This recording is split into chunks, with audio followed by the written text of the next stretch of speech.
For today's video nga at ari nga ay ahatid ko ang aking anak sa kanyang school.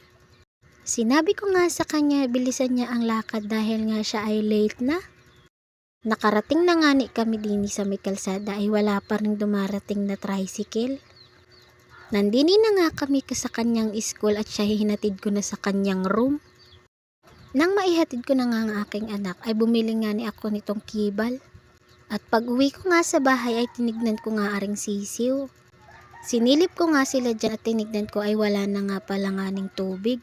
Binuksan ko na nga ito at kinuha yung kanilang lagayan ng tubig. At ayan na nga yung mga sisiw dati ay malalaki na sila at sobrang tatabanan nila. Wala na nga silang balahibo dahil nga lumalaki na sila. Nilagyan ko na nga ito ng tubig ang kanilang lagayan at nilagyan ko na rin ito ng gamot. Aring ang gamot na nilalagay ko ay ang kanilang vitamins. Pagkalagay ko nga ng vitamins ay agad ko na itong hinalo-halo.